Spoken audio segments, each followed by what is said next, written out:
Welcome to another episode of Exit Philosophy. He's Mal, I'm Griff.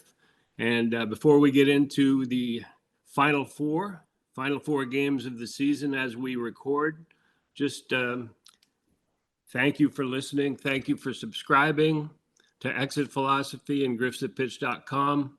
And enjoy us on YouTube, Spotify, Apple, wherever you get your podcasts. And don't forget to like, share with your friends and leave a review. We'd appreciate it. Now, Mal, we're coming on Thursday morning. We're recording, and the last play that we saw was somehow fitting for where the Blue Jays are in this point in time, with Alejandro Kirk, who's been slumping, ripping 100+ mile an hour line drive to right field on one hop, and Wilyer Abreu throwing him out on a 3-hopper to first base. Somehow that seems appropriate. Yeah, it sure does. Although, come on, we got to look at the positive, Griff. He roped 105 miles an hour, so maybe. Well, that's what I'm talking about. He's been in a slump, and the funny thing is that we've talked about it in the past, that his previous high in games started was 89 start behind the plate, and he's now up to 108 or 109, and coincidentally or not, once he got to 90, so his last 17 or 18 games, he's been slumping. He's hitting 150 over that time, not hitting the ball 105 miles an hour anywhere. And his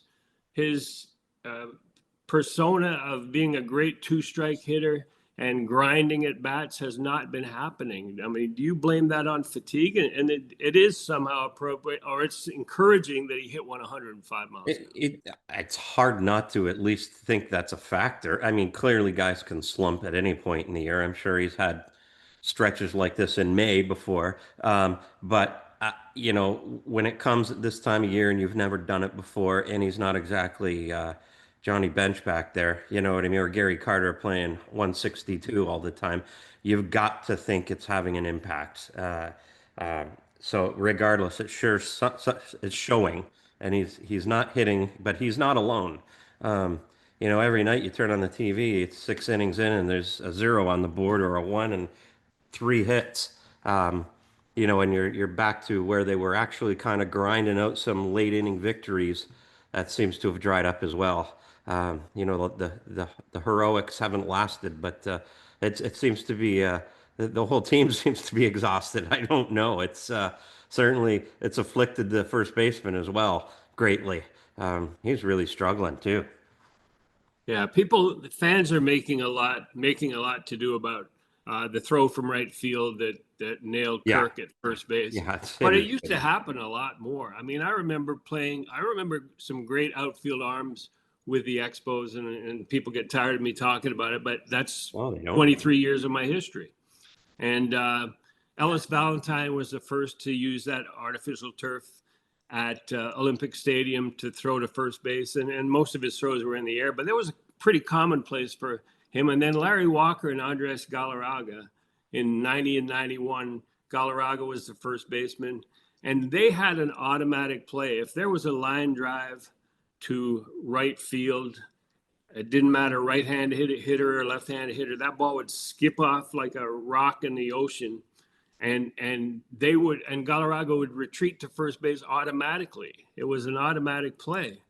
And so, I mean, it's more uncommon now than it was back then because of shifts. And, if Kirk wasn't a spray hitter, the first baseman would have been too far off the bag to do that. Right. But the artificial turf has changed so much from the early days of Olympic Stadium. Yeah, it doesn't hit you as fast. I was telling you off air, it was like playing on a pool table. And they had padding underneath. It was the original Monsanto company AstroTurf that was installed in the Astrodome, of course, which was a domed stadium. And Olympic Stadium was supposed to be domed.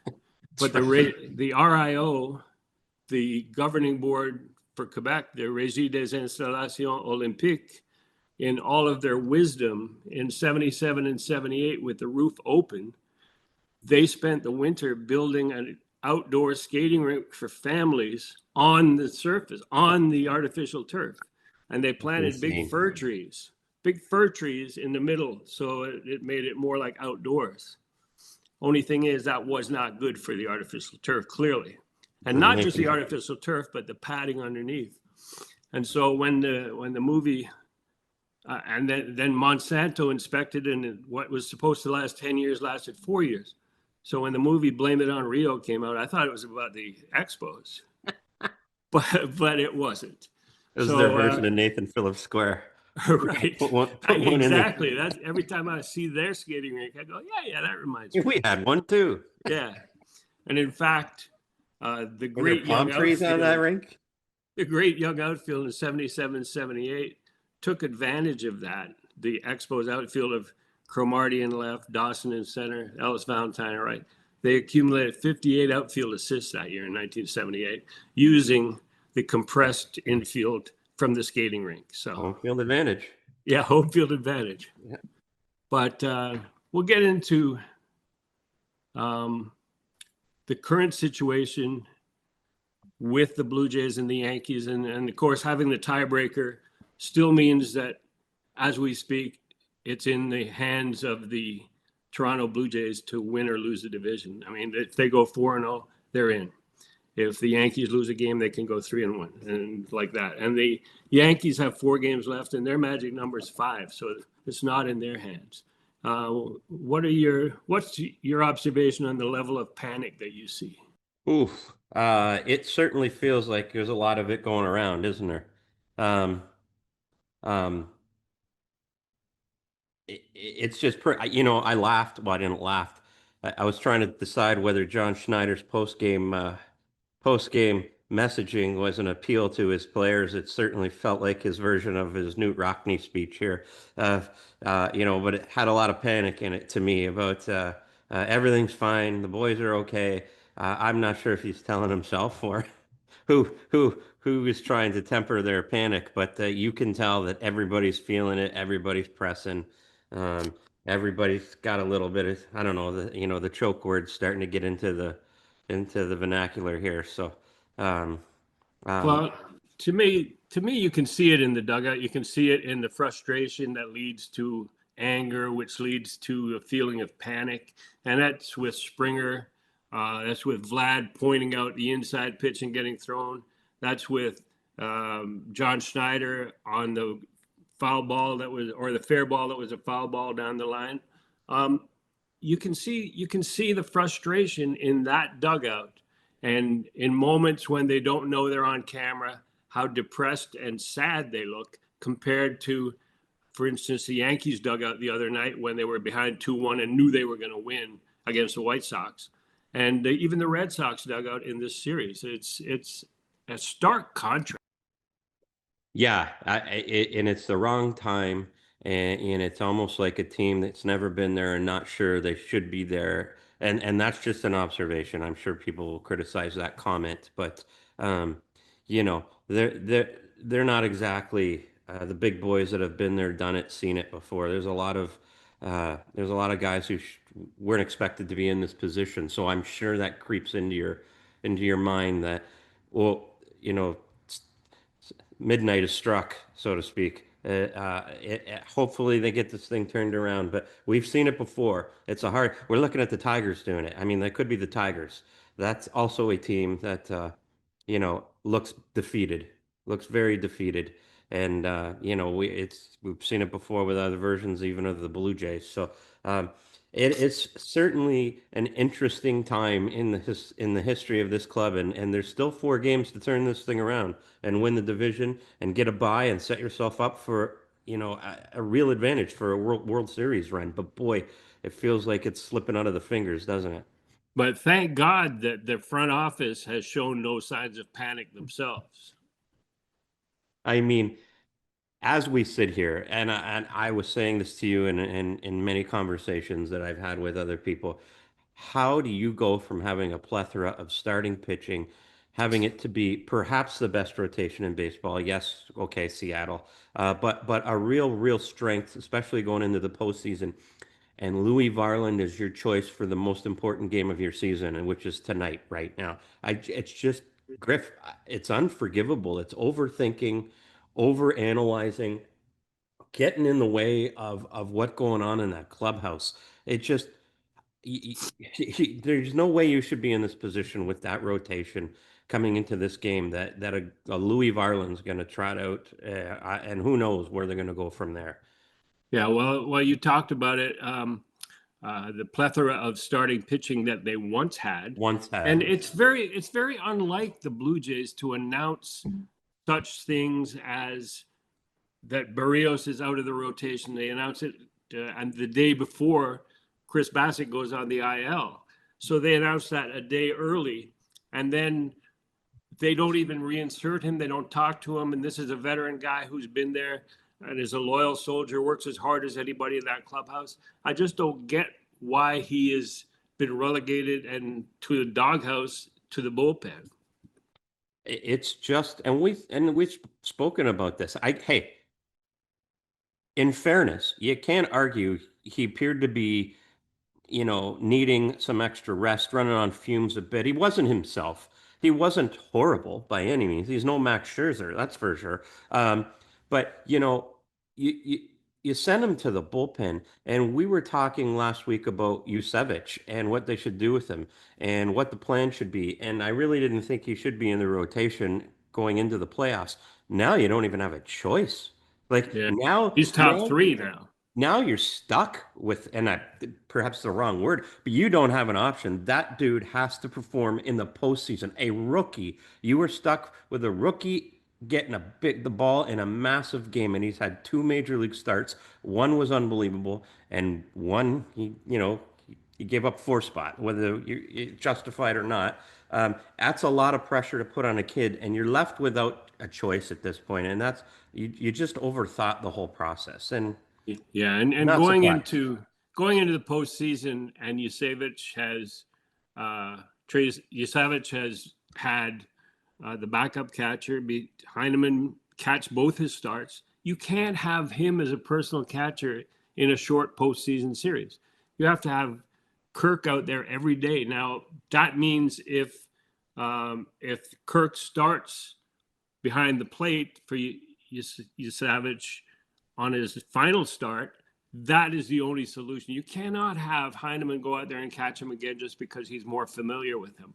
And that's part of the panic that you see in that clubhouse in terms of they didn't anticipate Bassitt being hurt, and lower back inflammation is difficult to ascertain. But they had taken Berrios out of the rotation the day before. Very simple to say, hey, Jose, we apologize. You're back in the rotation again. Certainly he'd be better than the last 2 starts that Max Scherzer has dished out for the Jays. I mean, this is a Hall of Famer. This is a Cy Young guy, but clearly 2 starts in a row where his leadership, his veteran savvy, his presence was needed, much like Shane Bieber is needed. But you look at the position players, who are the type A personalities that are leading down the stretch? Bo is injured. Vlad looks passive at all times. And what was the deal with 7 games left of putting him in his DH? You need him out on the field where at least he can give you his spirit and his leadership defensively and just being aggressive out there. But when he's on the bench and not hitting well for 5 at bats, he's moping. He's not a part of that. Your main guys have to be out there every game down the stretch until you clinch that position. No question. It's all hands on deck right now, right? There's no rest. There's no DH days. There's no days off. This is why baseball's a beautiful thing, and this is why you play 162, Griff. It's a marathon. It's not a sprint, and you're seeing guys that haven't, when they're pushed to the wall at the end. That's when the marathon's the hardest. The last quarter of the race, and they're looking like they're unfamiliar. They've never been to this part of the race before, and in the front office, front office has been here, and every time has not performed well at this part of the race. They've messed it up. You know what I mean? They've messed it up, and it appears as though they're doing it again. A clubhouse Speaking means of lots. Yeah, speaking of marathon and baseball, what do you think of the decision to DFA Alek Manoah after 14 months of rehabbing, where he's showed that he's turned his personality around? He's no longer that cocky kid who was over promising, because he's been now hanging around veteran guys that can shape him. Gosman loves him. And the two veteran guys are counseling him. And he's been in the dugout where he probably thought he was a part of this. He's been in the dugout at Rogers Center when he was pitching in Buffalo. He was in the dugout in Tampa. And then all of a sudden, they need to put Santander back on the DFA Alek Manoah, who's been a soldier in the last 14 months in rehabbing from his surgery. To me, you just can't get away from the mismanagement of assets and the mistreatment of individuals. I know the perception of Manoah is out there of him having some attitude issues, which is completely fair. He absolutely did. He was a young man. He didn't handle himself well in 2023 when everything went sideways, and then his command deserted him and he couldn't get it back. However, he is not a bad dude. He is liked by his teammates. He has busted his ass. The guy went through Tommy John. Griff, it's 14 months. That is the recovery period, 14 months. That doesn't mean in 14 months you can step on a major league mound and just you're back to normal completely. He should never have been in Toronto, and yet he was allowed to be because they didn't know how to deal with Manoah. It was just a lack of dealing with people, and I've seen it a million times. So he was led to believe he was part of this team. He'd pitch in Buffalo and come back to Toronto. You weren't on the team. Somebody should have just said, "You're in the minor leagues. You got to fight your way back. You've been optioned before. You're a Bison. You're not a Blue Jay." He's in the team photo, Griff. Yeah, that stuff should never go on. That's not having control of your clubhouse.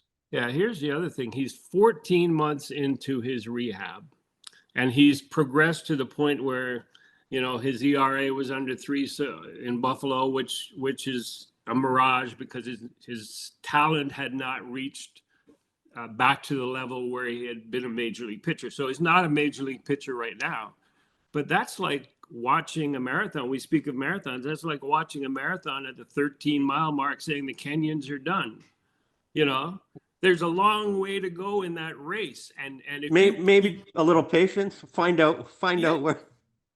So if you keep him around till spring training next year, they talk about the arbitration number. Like, he was making $2.2 million. He's not going to get an increase. He probably get the same amount of money. Right. And even if they non-tender him, the perception in that current clubhouse is one that does not get disrupted or by a move to take one of their own and release him, set him free. I mean, that's a distraction right now for that clubhouse. Some guys are very close to Alek Manoah in that clubhouse. Well, of course, he's been there the whole time, Griff.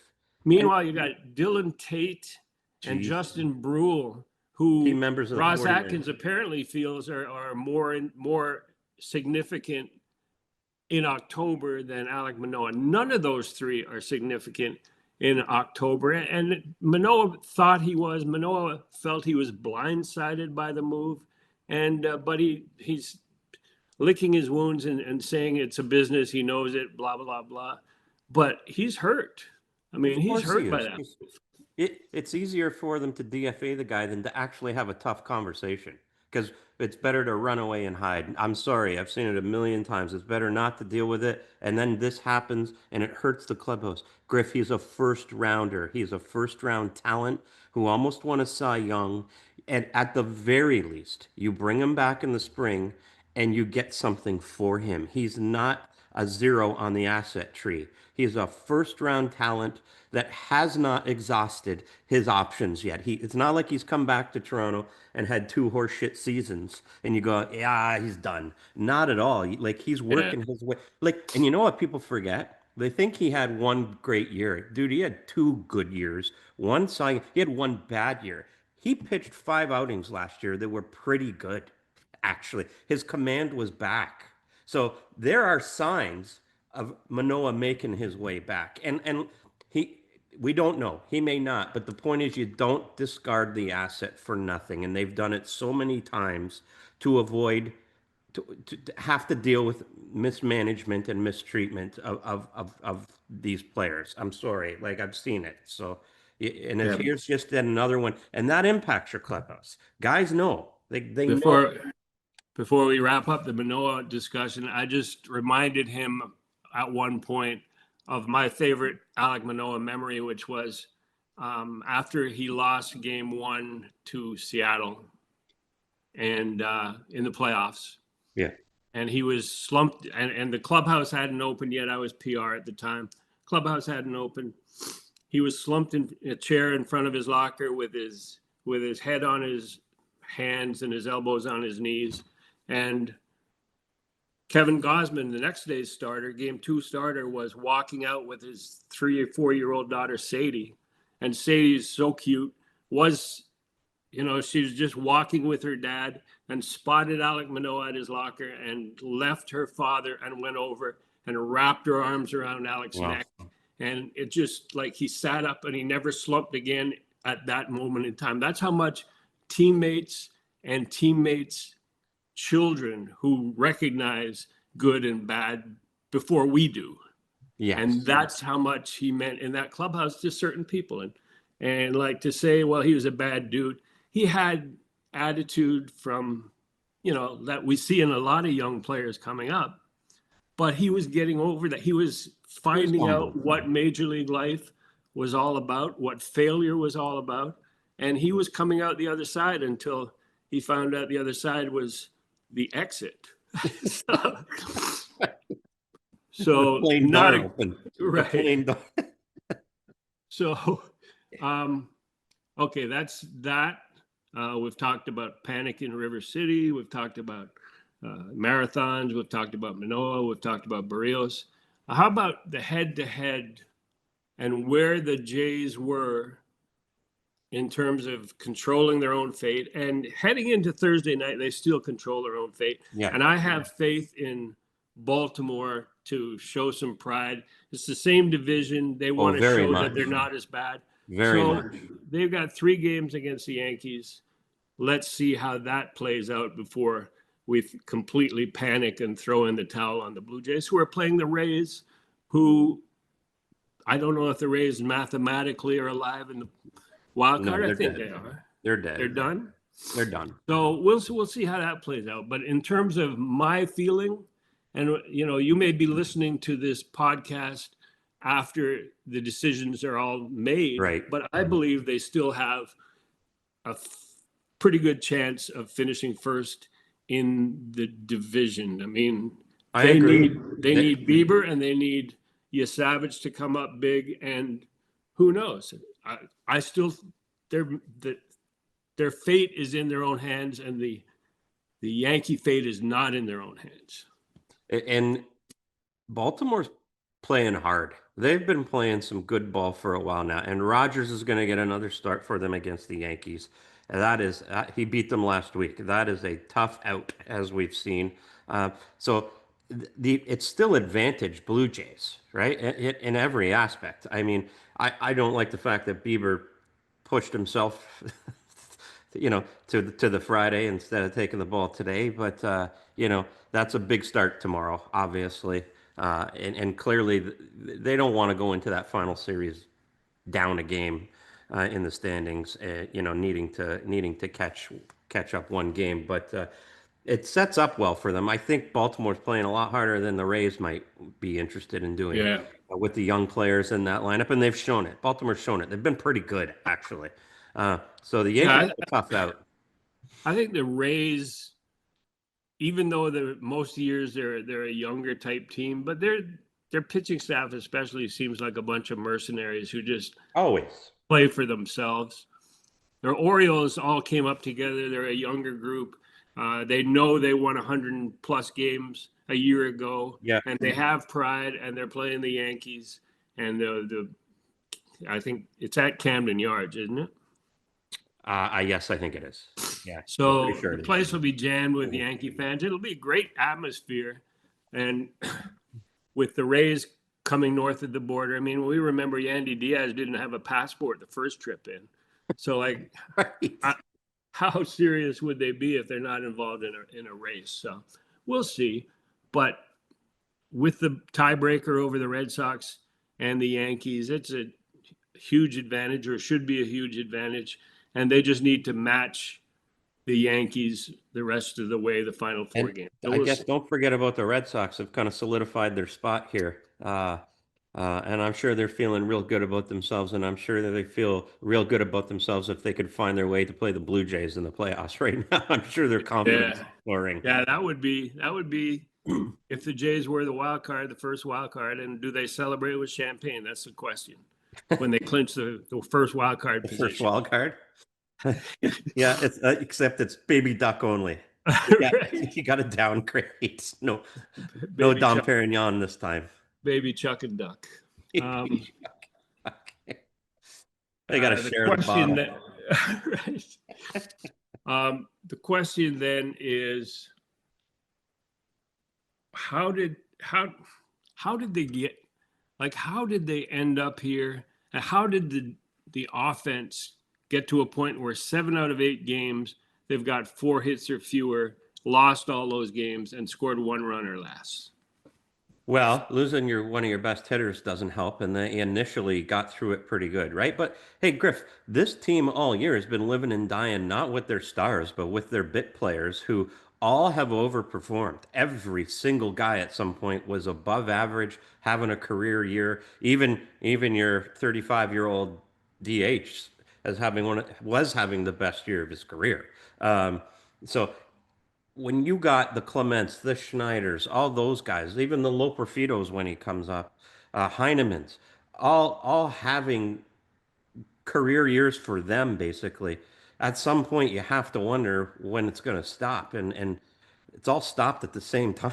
That's like it's hard to believe. Like it's just all come crashing to a halt. They're just, like I said, you look up in the 6th inning and it's 1 run on 3 hits. It feels like every night. Yeah, and it's like, how are we going to manufacture a run here? And unfortunately, the big boy has just gone cold too. Vladdy just does not look like he's having much fun these days.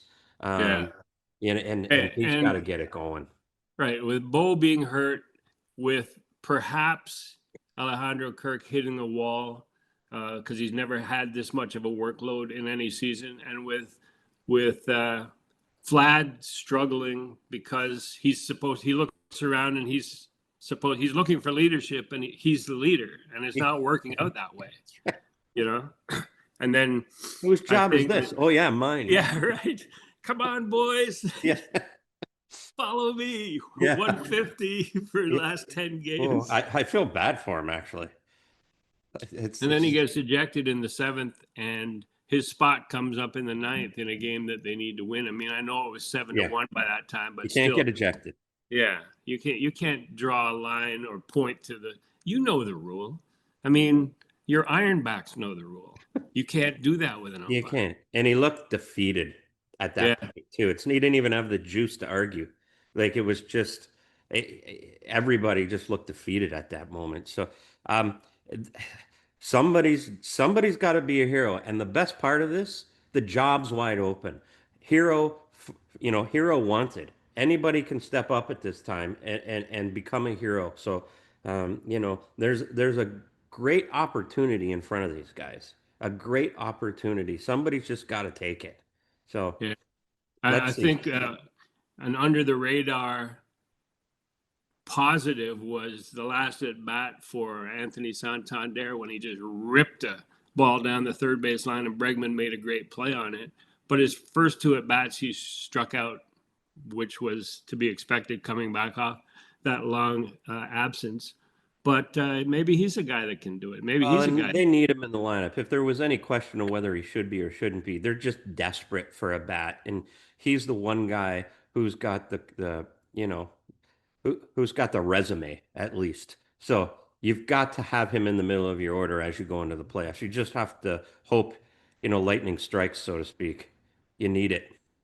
How about this observation that I think the defense is not playing as well as it has over the course of when they were dominating. When the defense needs to be a big part of that in helping the starting pitchers, especially. But how's this for an observation that all of a sudden the most reliable aspect of the Blue Jays team has become the bullpen? Like 2 weeks ago, we were all going, oh, who's going to be the closer? Who's going to be the pretty good. Nobody pitching well.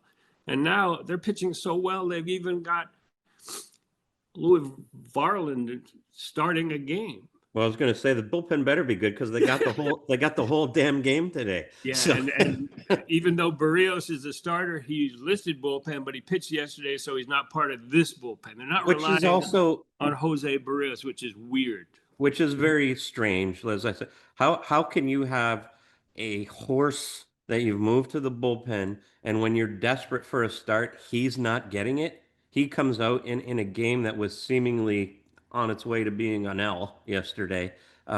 He's not there to eat innings in a 4-0 ball game like that. To me, he's not. So yeah. I mean, and maybe he is at this point.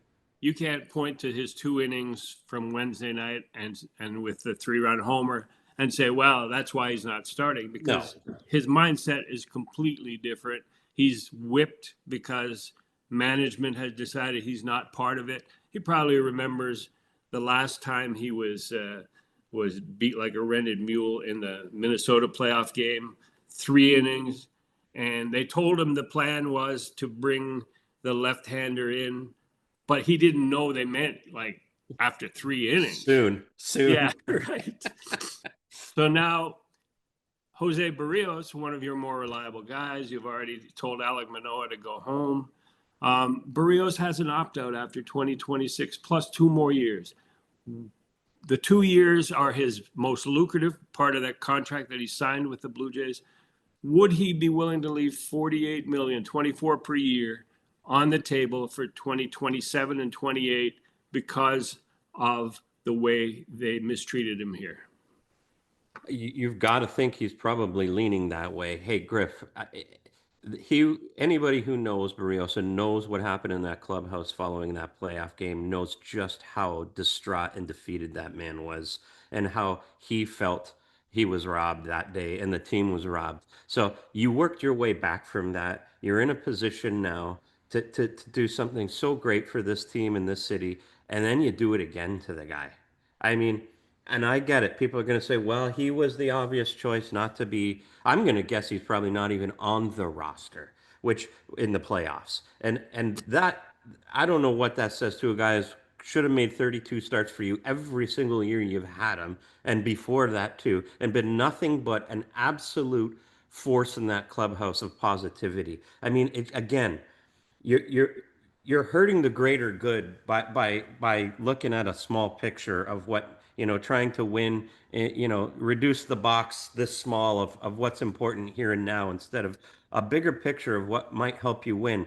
You needed Berrios. You're just going to need him, I think. And again, you did. You need him tonight. You needed him tonight is when you needed him. And I feel like it's kind of probably over in his mind. Would you expect him to be on a postseason roster?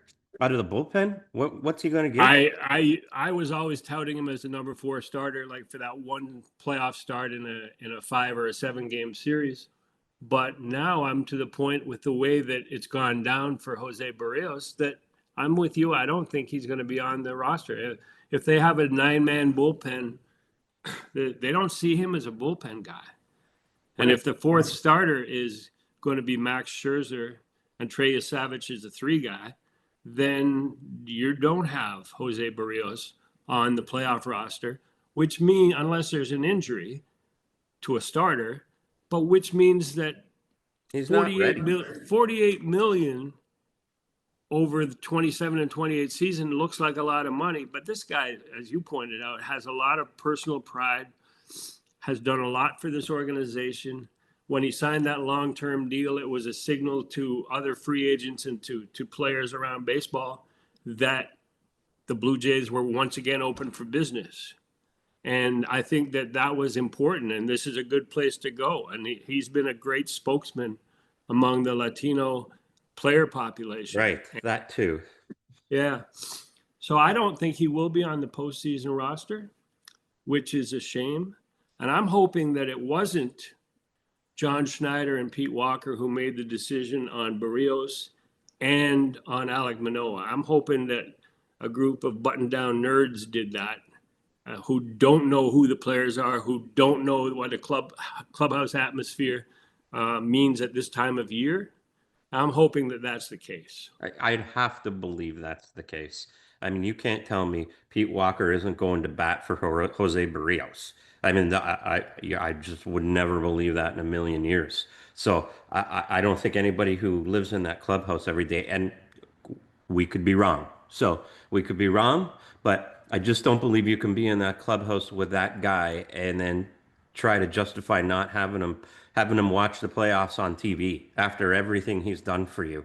And Griff, he's not posting Max Scherzer numbers out there in his starts. Like, no offense, he hasn't been, so ungodly awful you have no choice. Like, he's Jose Berrios, for crying out loud.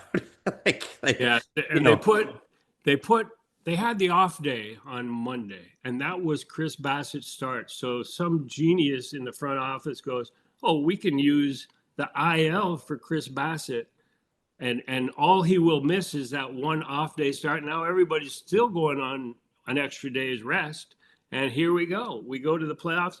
He's eligible to come back the day before the division series, which now looks like they may, if the Yankees pass him and they lose the wild card, Chris Bassitt will be emerging onto the active roster in time for spring training next year. That's right. And think of how big this week. I mean, I don't need to tell you that, but if they're required to throw Kevin Gausman on Sunday for a division, that means he's out. Like, if he's out for a wild card, you don't have Kevin Gausman if he's pitching on Sunday for another 5 days. But if he wins, then it's not a problem. Sure. But if you need him and don't get what you should have had in the bag, and you should have been tuning up your playoff roster, that is the ramifications are severe. You know what I mean? There are many, and it's not good. They've got to try and lock this thing up. Obviously, a win tonight would go such a long way to just turning the tide here and setting them up for a decent weekend, and hopefully getting this thing done by. Get it done by Saturday, so Gausman is set up for the postseason. The only thing that would, and as we're recording Thursday morning, they haven't played the final game of the series against Boston.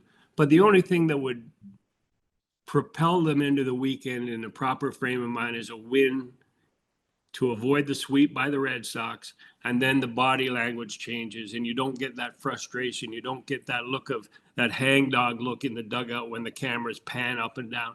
You don't get John Schneider stroking his beard and looking for help from Pete, and Pete just going to the phone to call for more bullpen help. You don't get all those images, and you don't get Vlad sulking in the end of the dugout. And like years ago, the last time they were in, you had the Gente del Barrio at the end of the dugout. And it was all those guys. It was Lourdes, it was Teo, it was Vlad. Now you're looking at Vlad and Hector. And that's not inspirational in any way. And he's supposed to be the leader. Yes. But what you said, I mean, as we record, everything could change tonight. Hey, there's no rule that says the Yankees can't lose this game to the White Sox either. I mean, that can happen. I mean, they almost did the other night. If that's right. Center fielder had laid out. Michael Taylor, thanks for coming. Holy smokes. It's like, what about Dwayne Wise in the Mark Burley game? He's like leaping into the seats to make the final out. Yeah, a little different than the Dwayne Wise moment. That's for sure. They could have used Dwayne Wise last night. Even at his age, probably would have made the catch. So, I mean, a win tonight and a Yankee loss, and all of a sudden this thing's almost over. You know what I mean? Like, and that can happen. So it certainly feels like it's the furthest thing from happening, but that can happen. And then all of a sudden, like you said, you walk a little lighter on the feet instantaneously. A lot of pressure comes out of that room. So let's hope that's what happens tonight. So, because it's much needed, that's for sure. They've only scored one run or less in, I think, 7 of the last 8 as we record. So we really haven't seen Jeff Hoffman. Do you trust Jeff Hoffman as a closer in a short series, in a 5-game, in a 7-game series? Absolutely not. But you don't have a whole lot of choices. Absolutely not. But he's going to get the ball. So, there aren't a whole lot of other options for me at this point. So, he has the stuff, he has the capabilities, and he will get the ball. But do I trust it? No. He's just given up so many long balls this year. That home run balls just killed him, and that's a big part of the postseason. So hopefully he's the best version of Jeff Moffitt. Hopefully you need him. That means you got to lead. Yeah. Well, that's it. They haven't needed Yeah. him, so the bullpen has got by. The bullpen has been really good. Hoffman's the only guy going, this isn't my fault. Yeah. It's done. But, Sir Anthony Dominguez has been really good in 4-out situations, getting a out or even just pitching a clean inning.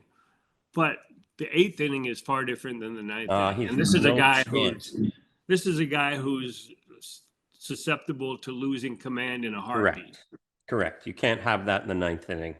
You can't. So it looks good right now. Yariel Rodriguez, same way. I mean, he could get up 0-2 and then sail 4 pitches high and wide, and you're going, what happened to 0-1, 0-2, Yeah. So there is not a lot of trust or faith. But this is the least of their worries as we sit here today. And we haven't had a chance, like I said, we haven't had a chance to judge that bullpen in the last 8 days because they haven't been in situations where they've had a lead to blow. No, that's right. Okay, I want your comment on 2 things, 2 situations around baseball. Clayton Kershaw, last regular season start, it was a celebration. Guy's great career, a probable Hall of Famer. I wouldn't say first ballot Hall of Famer, but maybe he is. And then the other one is the Cards introducing Nolan Arenado and taking him out before the first pitch, standing ovation from the crowd. And you look, and he's got 2 years left on his contract. What's your impression of first Kershaw and then Arenado? Well, there's not much to say about Kershaw. He's been that great. I mean, one of the greatest of our era for sure. Probably is a first ballot Hall of Famer, but I know what you mean. We'll see. But I mean, just I guess the only funny thing with Kershaw is that postseason. He just has those postseason issues, right? Yes. They've always kind of haunted him. So, I think that sticks with him a little bit. But I mean, what a great pitcher! That over the top delivery, it's kind of Yusevich's. You're kind of looking, see what that can be, and Kershaw's kind of that guy where you look and see what can be with that kind of delivery. And the Arenado thing, that's funny. I mean, get a look at him now, folks, because like I said, say goodnight to Grandma. She's got to leave the dinner table early. She's got to go to bed. Like he's not sticking around, folks. So wave on the way out. I mean, that's something, eh? You know how much I dislike the Dodgers, going back to Rick Monday's. I'm familiar with that. Yeah. But I find it impossible to dislike Clayton Kershaw.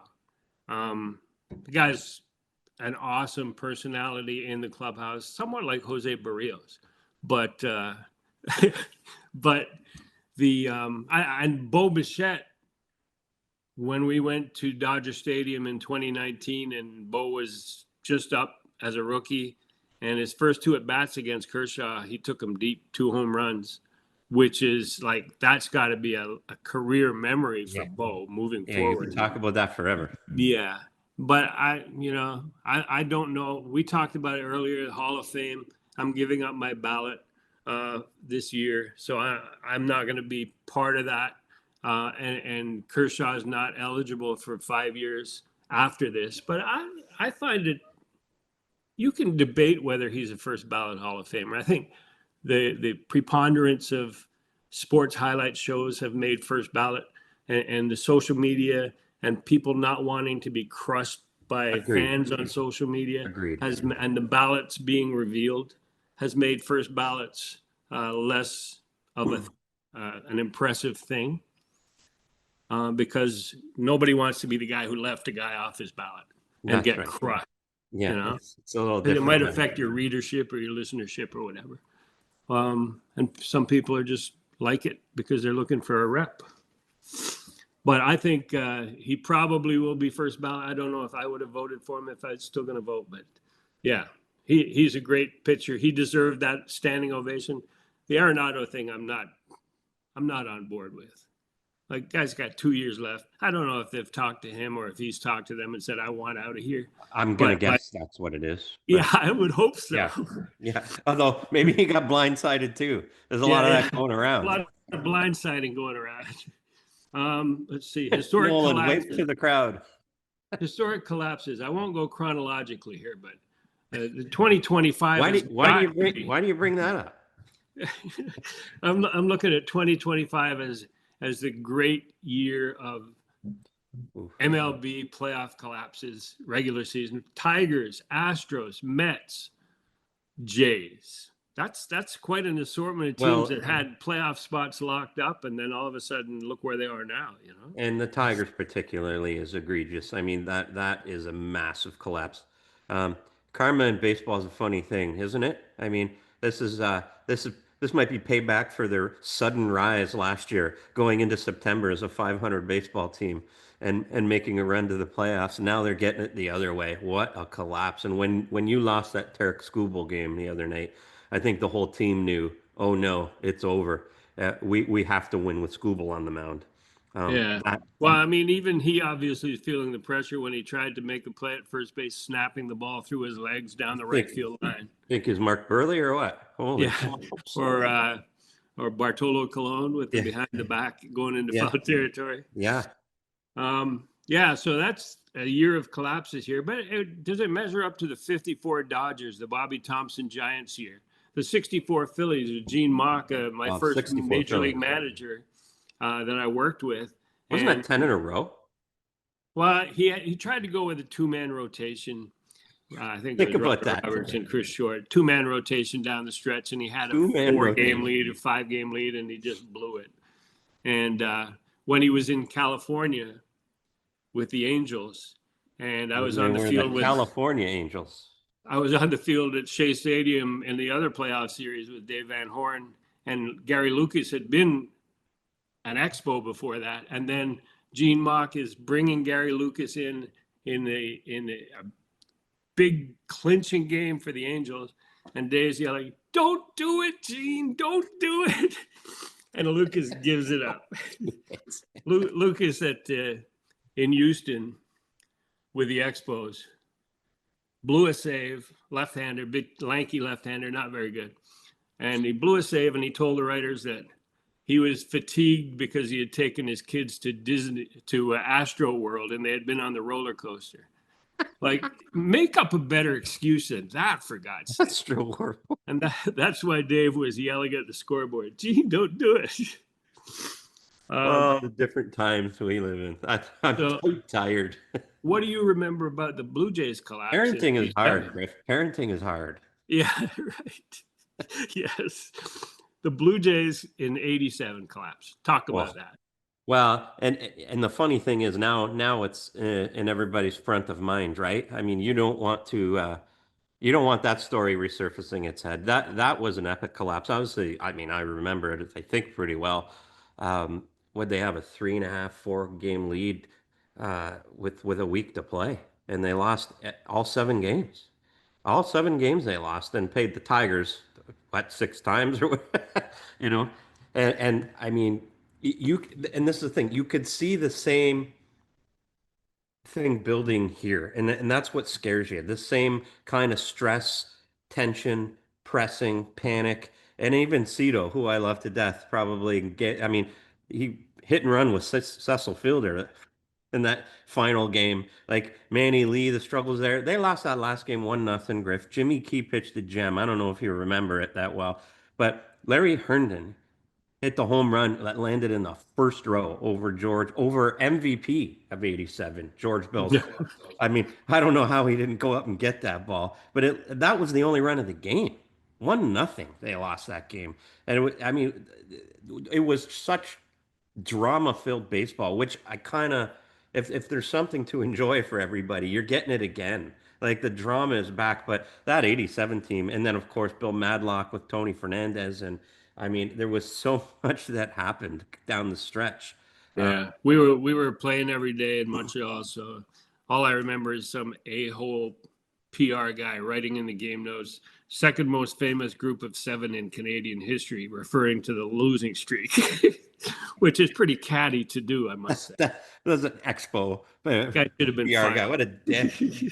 Well, Cito said when they lost that last game, he went home, went into his basement, and he didn't come out for a very long time. I think he said he sat in there for a week, just sitting in the dark. It was so unbelievable and so depressing and disappointing. I mean, there are certain things like for you, the Rick Monday thing. I mean, it had similar impact, I think, on the baseball fan in this country. 87 was kind of like that. The Rick Monday thing was kind of like that. It was just so crushing to everybody. Like it just, so close to Yeah. So and not having won yet that 87 team. Right. Obviously. Well, that's a key. The same thing with the Expos. With the 81. Yeah. With the 81 Expos.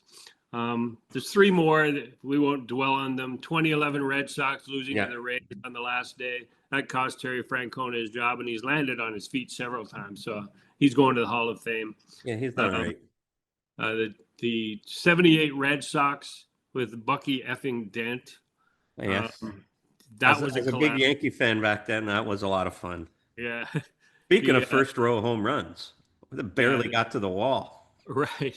The 69 Cubs collapsing after a big lead to the Miracle Mets. So they turned into the Miracle Mets, but no one was expecting them. That was the Expos' first season, so it was an up close and personal look, and I think it was whoever beat up on the Expos the most, and that ended up being the Mets. So let's go now to your thoughts on the automatic ball strike, tap the helmet, tap the hat. Well, my feelings on replay on ball strikes, robo-ops. I absolutely despise it and I hate it. That being said, there's nothing you can do about it, so I can still be old man yelling at clouds, or accept what's coming. What scares me is I think the challenge system is going to bring something to the game that fans are really going to love. I think they're really going to love it, and I think it's going to be appealing to a lot of people. But what it does tell me is it's just going to lead to a full-time robo-ump, and that's when the game changes forever. It's not the same baseball, and I'm not a fan of it. So the challenge system will be a success because you're going to only be able to do it so many times. It's instantaneous. It brings a new level of fake drama to the sport. But what it's going to lead to is what scares me. Yeah, I disagree. I don't think it's going to. I think they experimented with both, and they came up with this. I think it'll improve the performance of the existing umpires. I think initially they'll have to toe the line and know that, I can't screw so-and-so. I can't George Springer because he can tap his helmet and it'll come up. So I think it'll improve their performance. And it's quick. I think the delay, there's some rule changes that really haven't sped up the game. Like every at bat, a hitter chooses the last second to call his timeout, and then he steps out of the box and it resets. So, I mean, it does stop pitchers. The pitch clock does stop pitchers from wandering around the mound, but there are guys turn their back to home plate before they get the ball back, and that adds a couple of seconds. There are guys who disengage just so they can regroup before they throw a pitch. So I like this because it's going to be quick. The results are going to help the integrity of the game, and there won't be so much whining from the dugout. In fact, if it's 8 seconds to review a pitch, that's less time than hearing John Schneider and Pete Walker screaming at the umpire taking his mask off and looking at the dugout. That's less time than that. So all good to me. I mean, I like the change. I like the fact that it's not complete robo-ump, and I disagree with you that it's going to lead to total automatic balls and strikes. I don't think so. We will see. Now we'll wrap up. We've had a spirited I guess, around an hour discussion. Let's go to NFL because. Do we have to? Well, it's early. It's early. It's we early. see in the Blue Jay land. It's early. So picking top 5 picks each week. We have vowed to make you money if you listen to us. So far, it hasn't happened.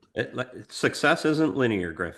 Right. Yeah. So Mal in 3 weeks is 6-9. Griff 7-1, and the total, because we've had an overlap each week, the total, if you're betting with us, 12, 14-1. So you're not losing a lot of money, but you certainly haven't made money. So we'll start with Mal, your top 5 this week. We're using Bet365 lines from Wednesday night. We are. For some reason, I keep going back to this hill, pounding my head on the wall, but I'm going to start with the Tennessee Titans. They've looked god-awful. So there's not a lot to like there, but I do think they're better than that. And they are getting 7 points going into another team that's been god-awful, the Houston Texans. So I'm going to take Tennessee +7 for my first pick. The god-awful bowl. The god-awful bowl. C.J. Stroud, sir, doesn't look like a very good quarterback at this point. Second one for me, Minnesota Vikings, -2.5. They're on the road at Pittsburgh. I think Aaron Rodgers is not very good anymore. I would have liked that. It's in Ireland. If J.J. McCarthy was quarterbacking, because he's a nice Irish kid, he probably would have been inspired, but he's not. So he could still be inspired. It's just not going to matter. The New England Patriots, they're giving up 5.5 points to the god-awful Carolina Panthers. I don't care what they did last week. They weren't even impressive, winning 30-0. I don't know if that's possible, but it happened. So you could be unimpressive and win 30-0. So New England -5.5. I'm picking a very good football team in the Rams, -3.5. They're at home to the Colts. Everybody loves. But I think the Rams are significantly better. And the last one is going to be Green Bay on the road, -6.5 at the Dallas Cowboys. I think Green Bay is going to bounce back from that shocking loss last week. So those are my 5. Tennessee, Minnesota, New England, Rams, Green Bay. You think Michael Parsons might be fired up for that game? A little bit. Okay. Griff's picks start with a Giants team with Jackson. Is it Jackson Dart? It is Jackson Dart. Getting 6.5 from the Chargers. Chargers cross country. Chargers 3-0. They're not a 3-0 team. They're traveling across the country, and Jackson Dart will fire them up, and he's winning for Charlie Kirk. So yeah, so it's all good. The Commanders. Yeah. I got the Commanders -1 at the Falcons. The Falcons were shut out by, as you pointed out, a not very good team. Yeah. And the Commanders, I think the Commanders' running game is going to be so much improved because their bell cow went down with a season-ending injury who wasn't very good to begin with, but he was the incumbent. And now he's out, and they've got 3 guys just chomping at the bit, and that's going to become a running offense, and they're going to dominate this game and win. They might be down to 2 guys. The rookie is not practicing. So, but still, two's enough. He's so good, he doesn't need to. Then Griff has the Jaguars getting 3 at the 49ers. Bosa out. I think the 49ers offense is overrated. I think they got Mac Jones quarterbacking. I think Purdy's back, but they're beat up. They're beat already. Yeah, so the Jaguars are showing me a lot. They're getting 3 at the Niners, and that's my 3rd pick. And then my 4th, I can't stay away. It's like Brokeback Mountain. I can't stay away from the Jets, you know? We got something going on. I don't know what that means. Watch the movie. Yes. Well, how many points they getting? Jets are getting 3 at the Dolphins. Dolphins suck. And the Jets, they're a big market. They need to show, and it's a division where second place is up for grabs. I mean, the Bills everybody else is going to finish under 500. So the Jets have a chance chance to win some division games, and they just need to show some improvement here, which I think they will. And then my final game is an over 43 points, and it's a game that you have on the line. I got Carolina and the Patriots over 43 points. I figure that the Patriots offense is straightening itself out. They won't turn the ball over as much as they did. And Carolina, I like their quarterback, but he's still developing. I'm not sure what the result will be. You think you know what the result will be. I'm picking the over. So that's it.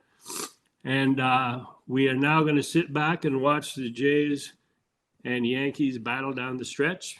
And nothing will be decided until at least Friday, but more likely Saturday. Yeah. And hopefully not Sunday. Yeah. Yes. Yeah, hopefully not Sunday, because the Jays do not want to have to use Kevin Gausman in that game. They do not. That is correct. So we appreciate everybody for watching or listening to Exit Philosophy this week. I apologize for my constant sniffling and dabbing at my. It's not that I felt bad about the Blue losing Jays. streaks getting to you. Says I walked the dog in the rain a couple of times. So appreciate it, and thanks for co-hosting, Mal, and good luck with your NFL picks, and good luck to the Blue Jays, and good luck to Alek Manoah and Jose Berrios. See you, boys.